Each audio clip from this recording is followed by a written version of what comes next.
We're facing the brink of a government shutdown as the U.S. funding deadline nears. The unfortunate demise of Senator Dianne Feinstein, a veteran of the Senate and a significant figure in U.S. politics, has left a void and given California Governor Gavin Newsom the power to appoint a new senator. Meanwhile, Transportation Secretary Pete Buttigieg has cautioned about the adverse effects of a government shutdown on the Federal Aviation Administration, emphasizing the harm to airport infrastructures, safety improvements, and the critical workforce. New York Governor Kathy Hochul has also expressed concern that a shutdown would hinder work permits for Venezuelan asylum seekers, putting efforts to transition people out of shelters on hold. There are also tensions brewing in the House, with GOP leaders unsure about winning a key procedural vote for Speaker Kevin McCarthy's stopgap bill.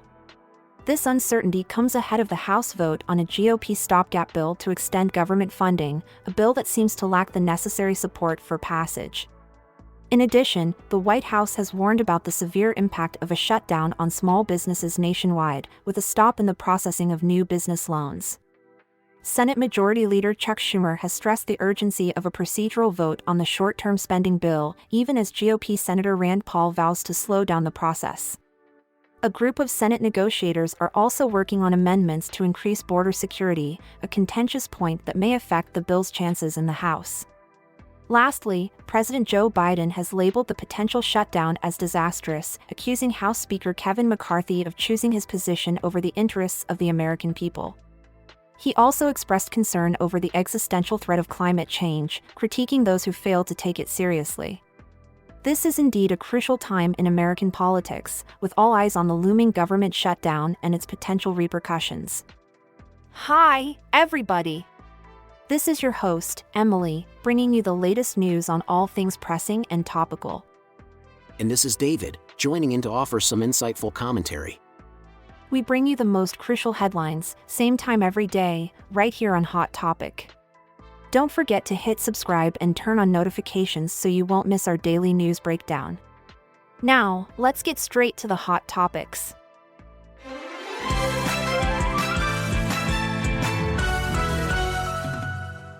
On to our first story, we're seeing the United States government teetering on the edge of a shutdown due to a looming funding deadline. Adding to the mix, we recently lost Senator Dianne Feinstein, a prominent figure in U.S. politics. She was 90 years old and the longest-serving female U.S. senator in history. Her death gives California Democratic Governor Gavin Newsom the power to appoint a replacement to serve out the rest of Feinstein's term, securing the Democratic majority in the chamber until early January of 2025. Feinstein's health had been the subject of increased scrutiny and speculation in her later years. After a hospitalization for shingles, she was absent from the Senate for an extended period, which slowed down the confirmation process for Democratic-appointed judicial nominees. Upon her return, it was revealed that she had suffered from several complications during her recovery. Now, let's shift gears to the impact of the potential government shutdown. Transportation Secretary Pete Buttigieg has warned us that the consequences for the Federal Aviation Administration, or FAA, won't be easily reversed. He emphasized that the shutdown would lead to lost funds for improving physical infrastructure at airports and making safety improvements. One immediate consequence would be that air traffic controllers would stop getting paid, adding stress to an already demanding job. Let's not forget, these are the professionals ensuring that 60 million aircraft reach their destinations safely each day. This situation highlights the critical nature of government funding, its impact on various sectors, and ultimately, its effect on the lives of everyday Americans. The stakes are undeniably high. Folks, we're going to take a quick detour from our main discussion. We love providing you with top-notch, in-depth analysis here on Hot Topic. If you're enjoying our content, please show us some love by hitting that like button and subscribing to our channel. Your support goes a long way in helping us continue to produce high-quality discussions and stay plugged into the pulse of the world's most pressing news items. And don't forget to share our content with your friends to keep them informed, too. Remember, we're here, live every day. Absolutely. Your likes and shares can make a significant difference. They keep us going and help us reach more people with the important news and perspectives they need. With that reminder out of the way, let's dive back into the news.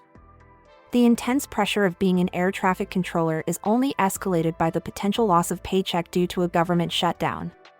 Secretary Buttigieg considers it unthinkable to have professionals already under a lot of tension facing the added stress of financial uncertainty. He further pointed out that more air traffic controllers cannot be hired during a shutdown, which is a crucial blow considering that there's been a shortfall in this area for years. In his view, we were finally heading in the right direction, but a shutdown would halt this progress, sending FAA Academy trainees in Oklahoma back home. Notably, Buttigieg placed the blame of a potential shutdown on what he referred to as extreme Republicans, questioning why certain members of Congress are focused on an impeachment when they don't even have a clear reason for one. Diving into another implication of a possible government shutdown, Venezuelan asylum seekers might face extended waits for work authorizations promised by President Joe Biden's administration. This is according to New York Governor Kathy Hochul, who warned that a shutdown would interfere with the process of getting people out of shelters, which she emphasized as the top priority. An estimated 22,000 Venezuelan migrants in New York City could be eligible to work legally as part of the benefit, but a shutdown would delay the issuance of their working papers. To alleviate the strain on taxpayer-funded housing and social services, New York's Department of Labor has created a portal for businesses to list available jobs, aiming to match the skills of migrants. Despite these efforts, the looming shutdown casts a sizable shadow over these initiatives. The situation is rapidly evolving, and the implications are far-reaching. Delving deeper into the statements of Governor Hochul, she emphasized the value of migrant workforces. She stated that around 15,000 people could potentially fill the 460,000 jobs currently open in New York, including 5,000 farm jobs. Hochul suggested that an expansion of temporary protected status to more people from other countries could help fill these gaps more quickly. Now, I've got some surprising news. There's a lot of uncertainty within the House GOP itself. According to insider reports, House GOP leaders are unsure if they have the votes to win a procedural vote necessary to discuss Speaker Kevin McCarthy's stopgap bill.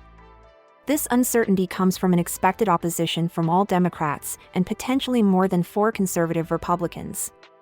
Typically, in such votes, the majority party tends to vote unanimously to approve the rule, but hardliners in this Congress have consistently subverted the process to gain leverage over McCarthy, and they could do it again.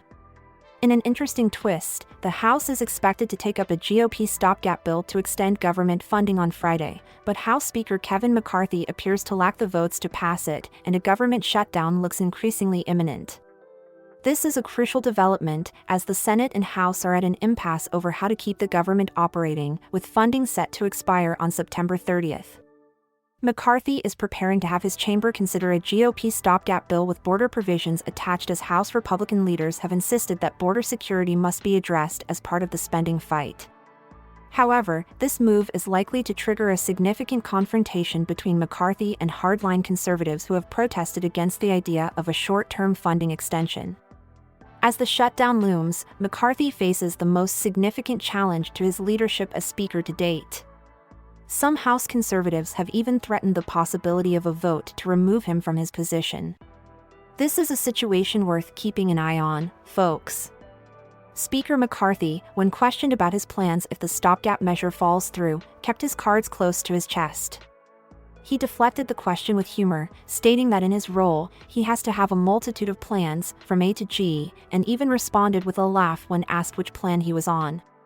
He said, and I quote, "I haven't spelled my name out completely." Let's not forget the implications for small businesses.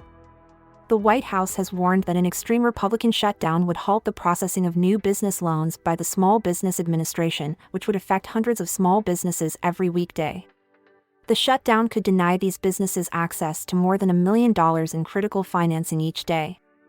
Is there any truth to the rumors I heard that they're considering shutting down the entire Small Business Administration as a cost-saving measure during the shutdown? Whoa, hold your horses. That's a hefty claim, and it's crucial to verify such information through reliable news sources. The shutdown would indeed affect small businesses, but closing down the entire Small Business Administration would be quite an extreme step, and there's no credible report suggesting that. We have to be careful not to spread conjecture or gossip as fact. You're absolutely right. I apologize for jumping the gun there. I'll make sure to verify my information more thoroughly in the future. That's all right. We learn from our mistakes. Keeping track of the fast-paced news world can be challenging for everyone. Let's shift our focus back to the potential government shutdown. Senate Majority Leader Chuck Schumer has requested that senators be prepared for a procedural vote on their short-term spending bill this Saturday morning. This is in response to the inability to reach an agreement that would speed up the process. Meanwhile, GOP Senator Rand Paul is determined to slow down consideration of the bill. Amid all these developments, there's a small group within the Senate, including Senator Thom Tillis, who are working fervently to find a series of amendments that could boost border security. Tillis has mentioned that they are making progress and are considering separate amendments on more funding for border security and changes in border policy. There's one amendment that would increase funding, which requires only a simple majority of votes to pass. However, the other amendment that deals with policy changes requires a higher threshold, that is, 60 votes. They are also considering changing the criteria for asylum seekers, a point of contention for many Democrats. All this is a significant undertaking, especially considering the looming shutdown. Yet, Tillis believes that including border security will help increase the vote total for the underlying bill and may give the Senate's short-term spending bill a better chance in the House. Has there been any direct communication with House Speaker Kevin McCarthy on these negotiations? McCarthy has been informed about the ongoing negotiations, but Tillis has mentioned that he personally hasn't spoken directly to him. McCarthy expressed his view that border money alone doesn't solve the problem and that there would need to be policy changes included to make the proposal meaningful. However, the situation has drawn strong criticism from President Joe Biden, who addressed the potential government shutdown during a political fundraiser. He stated that the shutdown would be disastrous and claimed that House Speaker Kevin McCarthy was making a choice between the speakership and American interest. As we wrap up today's main news, we need to remember that the clock is ticking on these negotiations, and the consequences of a shutdown would be far-reaching. It's going to be interesting to see how these developments unfold. Thanks for joining us today on Hot Topic, where we brought you the latest developments on the potential government shutdown. Your presence and attention mean a lot to us. Do engage with us by subscribing, activating notifications, leaving comments, and sharing our podcast. Trust me, your support goes a long way.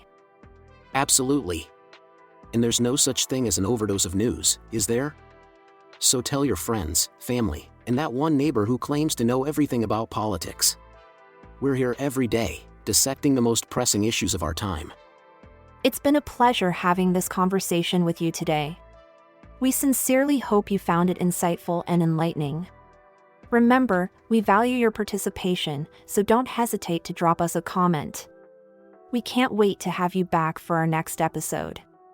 That's right, we've got a lot more coming up, so don't go too far. And don't forget our motto. Emily and David, stay in the loop, keep your eyes on the news, our channel's content will amuse.